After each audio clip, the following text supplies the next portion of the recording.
ए 10 बल good good 10 good त्यो भाइ अलिकति कमजोरको कारणले गर्दाखेरि 2 गोल हाफमा केही हामीले देख्छौँ लौ अलि देखाउन कहाँ कताको हाम्रो फल पो त तिनीहरू फल पो त धेरै नै उयो जान बारमा बार जा बार लाग्न ए 10 छोड दे ए 10 छोड ए 10 अगाडि आइज छोड दे यता अगाडि आइज हेर्न यस्तो कसरी खेलाउँछ र यहाँ फ्री किक पाइरहेको दुधे फुटबल एकाडेमीद्वारा यो फ्री हुन सक्थ्यो छोड दे 10 हेर त्यहाँ उयो हुन्छ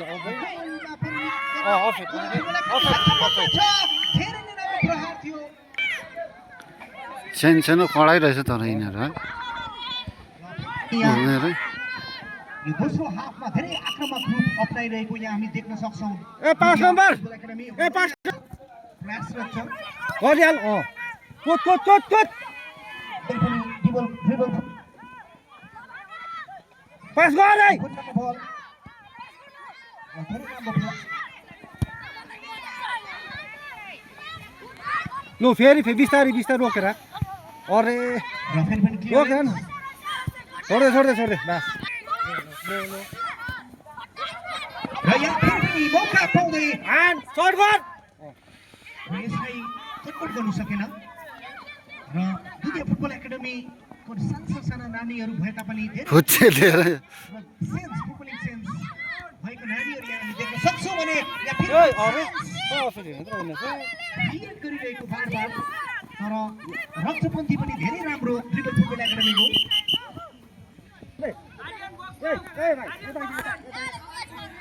र पिचुको नानी पनि आज यहाँ हामी देख्न सक्छौँ Friends, go there. छोराको नाम पनि अरुण थापा नै हो र यो म्याचमा आज सहभागी भइरहेको छ भने नानीको बारेमा के भन्न चाहनुहुन्छ हामी एउटा गार्जेनको नाताले म के भन्न चाहन्छु भने हामी नानीहरूलाई यहाँनिर गोल हुने सम्भावना यहाँनिर नानीहरूलाई हामीले फुटबल मात्रै खेल भनेर हुँदैन उनीहरूलाई चाहिने जति पनि सामग्रीहरू हुन्छ बुट जर्सी हाफपेन्ट अनि यो पनि प्रोभाइड गर्नुपर्ने छ र त्यसै मिरिकमा सायद अहिले मलाई लाग्छ 3वटा जो एकाडेमी चलन हुँदैछ यहाँनिर मौका बनिरहेको छ भने किपर अगाडि आइरहेको छ भने फेरि पनि मौका गोल हुन सक्ने र गोल फ्री किक यहाँनिर गोल एक्लैले पाएको कारणले गर्दाखेरि गोल राउन्डमा फेरि पनि सक्छ भने स्कोर रहेको छ 3-0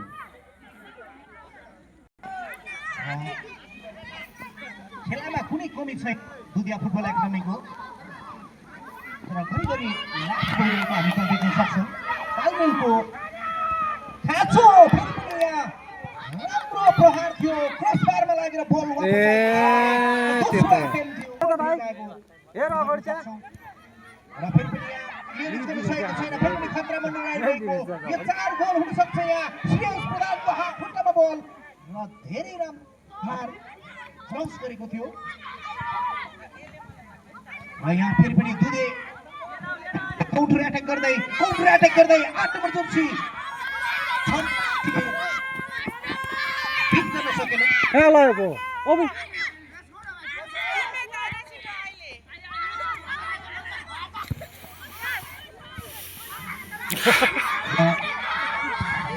सात नम्बर जर्सीधारीले टाढीबाट प्रहार गरेको यो शट यसमा गतिको कमी थियो गतिको कमी हुनुको कारणले गर्दा त्यो किपरसम्म ट्राभल हुन सकेन र यहाँ श्रेयस प्रधानको खुट्टामा फेरि पनि बल 11 नम्बर धेरै चुस खेलाडी र यो बलले रगत पर्दै यहाँ धेरै राम्रो प्रहार थियो तर साइड बाहिर गइसकेको हामीले देख्न सक्छौँ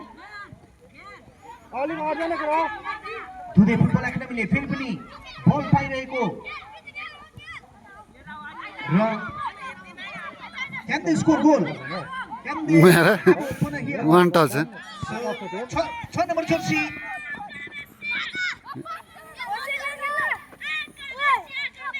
Dugal. Oh. Yes.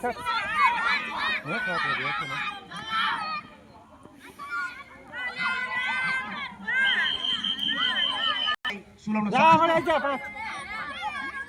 र अझै पनि समय छ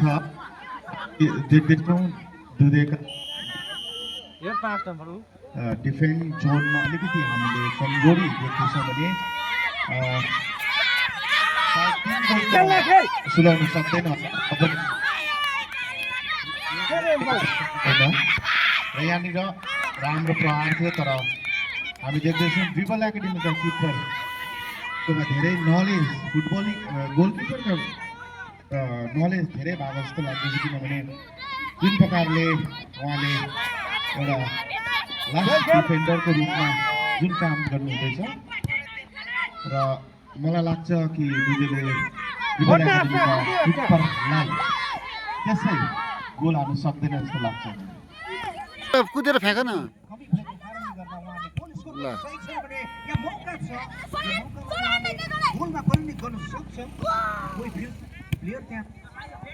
नभएको कारणले गर्दा मौकालाई पनि उहाँले गुमाएको छ र साइड लाइनदेखि बल बाहिर गइसकेको छ। यहाँ थ्रोइङ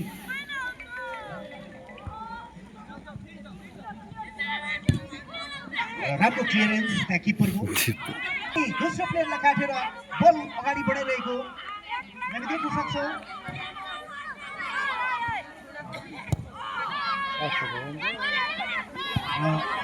ट्रिपलको रक्षापन्थीहरू धेरै राम्रो आज र फेरि पनि गर्मी हुँदै गएको र यो राम्रो घामलाई हामी देख्न सक्छौँ र न्यानो हुँदै ड्रेस नले सिधै लगाउँ है गएको आजको यस दिनमा होइन खोलौँ न माथि अब थ्रोइङ पाएको छ। फेरि पनि यहाँ गोल हुने मौका र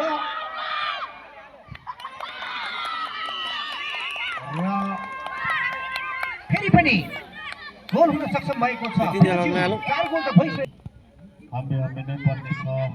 दुधे फुटबल युनाइटेडलाई तीनहरु हालेर नि तीनहरु एकजनाले समय ल्याउँछ निकै बितिसकेको छ भने राम्रो डुब्लिङको साथ यहाँनिर बल लगिरहेको छ ट्रिपलका नानी 9 नम्बर र फेरि पनि गोल हुने सम्भावना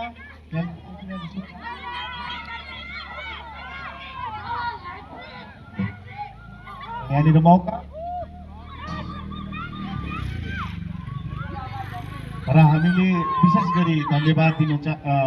दिनुपर्ने छ समस्त जति हेर घन्टा संस्थाहरू जसले चाहिँ दामी पास नानीहरूलाई यो मिरिक भ्यालीमा नौला बिस्तारी ए भाइ बिस्तारी खेल बिस्तारी पास गर्न पास गर ब्याक पास गर्दै हुन्छ पास गर पर्छ किनभने यस्ता नानीहरूलाई हामी देख्छौँ जति पनि नानीहरू खेलिरहेको छ कोचेसहरूको जुन उहाँहरूको ट्रेनिङमा जुन प्रकारको उहाँले गर्नु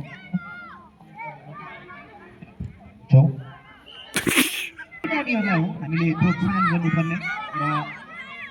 यो नानीहरू नै आउँदो भविष्यको सुनौलो हो र यो नानीहरूलाई नै हामीले प्रोत्साहन गर्नुपर्छ र प्यारेन्ट्सहरू पनि जति पनि नानीहरूको प्यारेन्ट्सहरू पनि आएर यस गेममा इन्भल्भ हुनु चाहिँ इम्पोर्टेन्ट कुराहरू हुन्छ र नानीहरू पनि मोटिभेट हुन्छ र 4 गोलको बढत लिएर अगाडि भइसकेको छ ट्रिपल फुटबल प्रेमी आजको यस म्याचमा कम्प्लिटली वान साइडेड हामी भन्न सक्छौँ। प्लेयरहरूमा मनोबल गर्दैन घटेको हामी आफूले देख्न सक्छौँ।